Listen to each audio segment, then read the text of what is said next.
सोफे पर दीदी और जीजू बैठे थे, बहुत करीब करीब।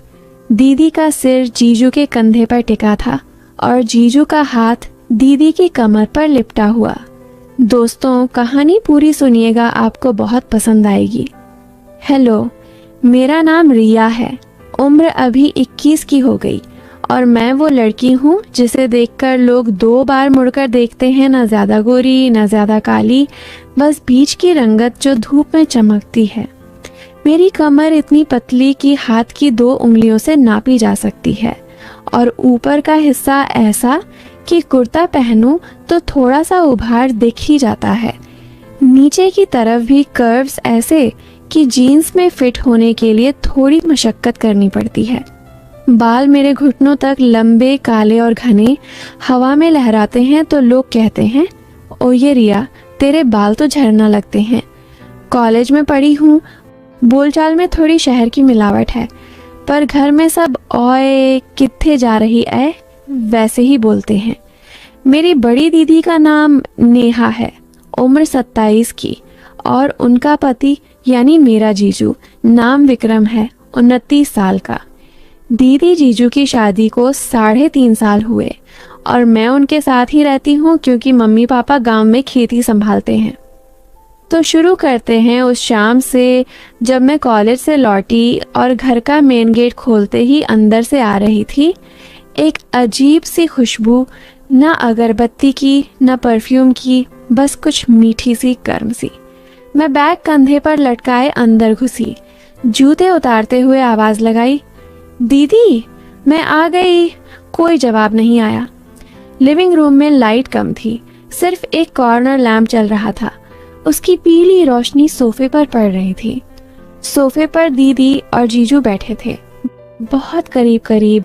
दीदी का सिर जीजू के कंधे पर टिका था और जीजू का हाथ दीदी की कमर पर लिपटा हुआ। मैंने खांस कर कहा, ओहो मैं आ गई, आप लोग जारी रखो। दीदी हड़बड़ा कर उठी, अरे रिया तू कब आई, आ बैठ। जीजू मुस्कुराए, हाँ रिया, आज तेरी दीदी ने कुछ स्पेशल प्लान बनाया है। मैं सोफे के दूसरे कोने में धम्म से बैठ गई, बैग साइड में रखा। दीदी ने जीजू की तरफ देखकर कहा, विक्रम वो सामान लाओ ना। जीजू उठे, उनकी शर्ट का ऊपर का बटन खुला था, छाती पर हल्के बाल दिख रहे थे। वो किचन की तरफ गए और मैंने दीदी से पूछा, क्या प्लान है दीदी, कुछ पार्टी वार्टी? दीदी ने आंख मारी, पार्टी नहीं, कुछ और, तू बस देखती जा। जीजू वापस आए, हाथ में एक पुराना सा लकड़ी का डिब्बा था, ऊपर नक्काशी की हुई, ताला लगा हुआ। डिब्बा टेबल पर रखा और जीजू ने चाबी निकालकर खोला। अंदर से निकली 3 छोटी छोटी शीशियां, कांच की, अंदर कुछ लाल सा लिक्विड। दीदी ने कहा, ये हमारी दादी की रेसिपी है, खास मौकों के लिए, आज हम तीनों मिलकर पिएंगे। मैंने शीशी उठाई, ये क्या है? शराब?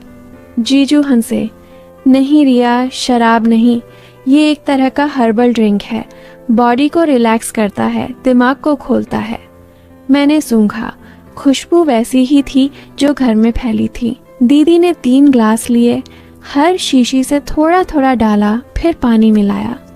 ग्लास मेरे हाथ में थमाते हुए बोली, धीरे धीरे पीना, जल्दबाजी मत करना। हम तीनों ग्लास उठाए। जीजू ने कहा, चीयर्स हमारे रिश्ते के नाम। ग्लास टकराए, मैंने पहला घूंट लिया, स्वाद मीठा, फिर हल्का कड़वा, फिर गले में गर्माहट। बातें शुरू हुई। दीदी ने कहा, रिया तुझे पता है, जब मैं तेरी उम्र की थी मैं भी तेरी तरह कॉलेज में धमाल मचाती थी। मैं हंसी, दीदी तुम तो आज भी मचाती हो।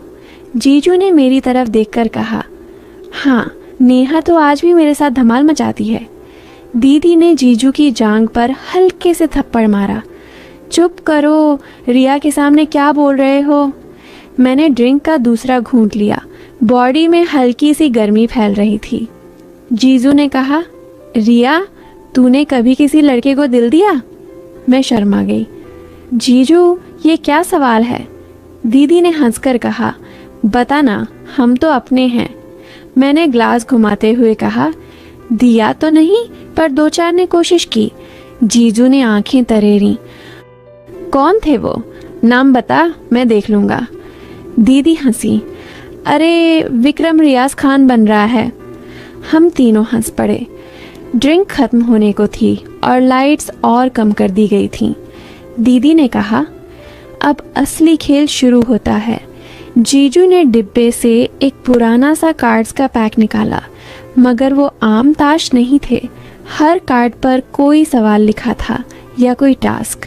दीदी ने समझाया, ये हमारा सीक्रेट गेम है, शादी के बाद हम खेलते हैं, आज तू भी खेल। मैंने पूछा, कैसा गेम? जीजू ने कहा, हर कार्ड उठाओ, जो लिखा है वो करना पड़ेगा या सच्चा जवाब देना पड़ेगा, जो मना करे उसे पनिशमेंट।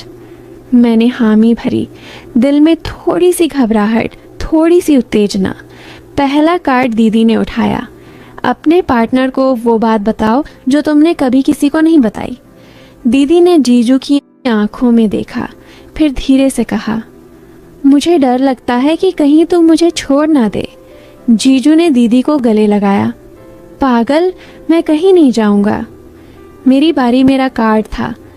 अपने सबसे बड़े सीक्रेट का इशारा करो, पूरा मत बताओ।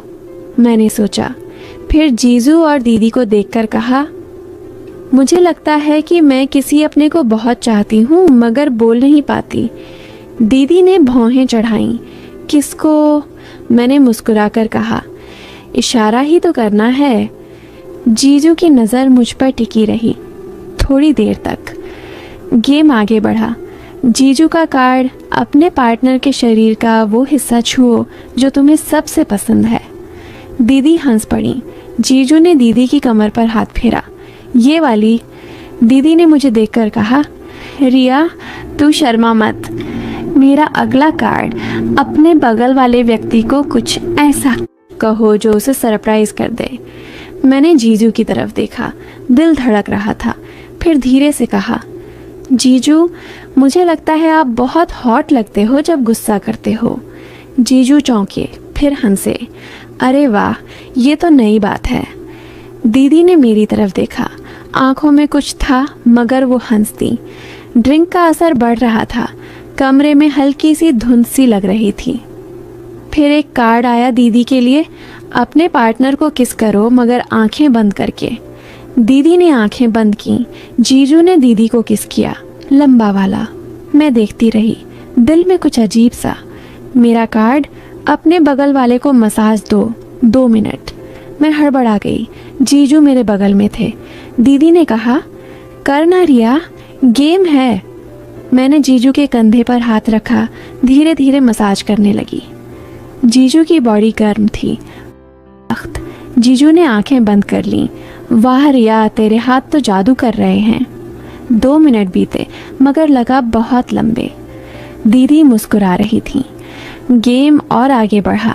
कार्ड्स अब और बोल्ड हो रहे थे।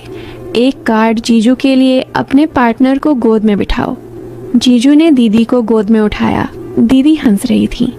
मेरा कार्ड, अपने बगल वाले को कुछ ऐसा ईयर में फुसफुसाओ जो सिर्फ वो सुने। मैंने जीजू के कान के पास मुंह ले जाकर धीरे से कहा, आपकी खुशबू मुझे पागल कर देती है। जीजू ने सिर घुमाया, मेरी आंखों में देखा। कुछ कहने को थे मगर रुक गए। दीदी ने पूछा, क्या कहा रिया? मैंने कहा, सीक्रेट।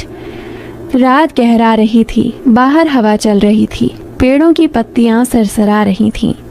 ड्रिंक खत्म हो चुकी थी मगर असर बरकरार था। दीदी ने कहा, अब लास्ट राउंड। आखिरी कार्ड, तीनों के लिए एक साथ अपने सबसे बड़े डर का सामना करो। कमरे में सन्नाटा हो गया। दीदी ने पहले बोला, मुझे डर है कि कहीं हमारा रिश्ता कमज़ोर ना पड़ जाए। जीजू ने कहा, मुझे डर है कि मैं तुम दोनों को खुश न रख पाऊँ। मैं चुप रही, फिर धीरे से कहा, मुझे डर है कि मैं जो चाहती हूँ वो गलत है। दीदी ने मेरी तरफ देखा, क्या चाहती है रिया? मैंने सिर झुका लिया। जीजू ने कहा, बता दे, हम हैं ना? फिर अचानक दीदी ने डिब्बा बंद किया। बस, गेम खत्म, अब सोने का टाइम। मैं उठी, कमरे में जाने लगी, मगर पैर लड़खड़ा रहे थे। जीजू ने मेरी बांह पकड़ी। रिया संभल, उनका स्पर्श गर्म था। दीदी पीछे से आई। रिया, तो हमारे साथ सोएगी, पुराना रूम ठंडा है। मैंने हामी भरी। हम तीनों मास्टर बेडरूम में गए। बड़ा सा बेड, दीदी बीच में, मैं एक तरफ, जीजू दूसरी तरफ। लाइट बंद हुई, अंधेरा छा गया। दीदी की सांसें सुनाई दे रही थीं, जीजू की भी। मैं बीच में लेटी रही, दिल धड़क रहा था। रात भर नींद नहीं आई। कभी दीदी करवट बदलती, उनका हाथ मेरी कमर पर आ जाता, कभी जीजू की टांग मेरी टांग से टकरा जाती। सुबह की पहली किरण खिड़की से आई। मैं उठी तो दीदी और जीजू अब भी सो रहे थे। दीदी का सिर जीजू की छाती पर। मैं चुपके से उठी, किचन में गई, चाय बनाई। जब वापस आई, दोनों उठ चुके थे। दीदी ने कहा, रिया, कल रात बहुत मज़ा आया।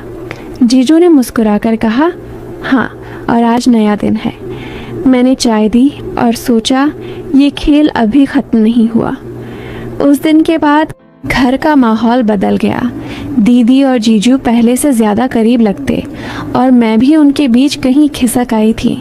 हर शाम कुछ नया होता, कभी पुरानी फिल्में देखते, कभी कोई नया गेम। एक शाम दीदी ने कहा, रिया, चल हम तीनों मिलकर खाना बनाते हैं। किचन में हम तीनों घुसे। जीजू ने एप्रन पहना। दीदी ने मुझे सिखाया कैसे पनीर की सब्ज़ी बनती है। मैं आटा गूंथ रही थी, जीजू मेरे पीछे खड़े थे। रिया, हाथ ऐसे घुमाओ। उनका हाथ मेरे हाथ पर आ गया, आटा लग गया। दीदी हंस रही थी। विक्रम, तू तो रिया को सिखा रहा है या खुद सीख रहा है? हम हंसे। खाना बनाते बनाते रात हो गई। डाइनिंग टेबल पर हम तीनों बैठे। दीदी ने जीजू को खिलाया, जीजू ने मुझे, मैंने दीदी को। धीरे धीरे दिन बीतते गए और हमारा बॉन्ड मजबूत होता गया। एक दिन दीदी को ऑफिस का टूर जाना पड़ा, 3 दिन के लिए। दीदी ने मुझसे कहा, रिया, विक्रम का ख्याल रखना। मैंने हाँ कहा। दीदी गई। घर में सिर्फ मैं और जीजू। पहली शाम अजीब लगी। डिनर किया, फिर जीजू ने कहा, रिया, चल बालकनी में बैठते हैं। हम बालकनी में गए। ठंडी हवा चल रही थी। जीजू ने बियर निकाली। पिएगी? मैंने मना किया, मगर वो खुद पीने लगे। बातें होने लगीं कॉलेज की, उनकी जॉब की, मेरे सपनों की। जीजू ने कहा, रिया, तू बहुत स्पेशल है। मैंने पूछा, कैसे? वो चुप रहे, फिर बोले, जैसे तू है वैसे ही। रात गहरी हुई, मैं सोने चली गई, मगर दिल में कुछ था। दूसरे दिन सुबह जीजू ने ब्रेकफास्ट बनाया। मैं उठी तो टेबल पर पराठे, अचार, दही। हमने साथ खाया। फिर जीजू ने कहा, चल आज मार्केट चलते हैं, कुछ सामान लाना है। हम मार्केट गए। जीजू ने मेरे लिए एक ड्रेस चुनी, ये ट्राई कर। मैं ट्रायल रूम में गई। ड्रेस टाइट थी, बॉडी को हक कर रही थी। बाहर आई तो जीजू की आंखें चमक उठीं। वाह रिया, कातिल लग रही है। मैं शर्मा गई। सामान लेकर घर आए। शाम को दीदी का फ़ोन आया। सब ठीक? मैंने कहा, हाँ दीदी, जीजू बहुत ख्याल रख रहे हैं। दीदी हंसी। तीसरे दिन दीदी वापस आईं।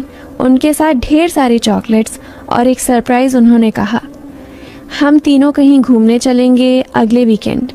हमने प्लान बनाया, एक हिल स्टेशन। वीकेंड आया, हम कार में निकले। मैं आगे बैठी, दीदी पीछे।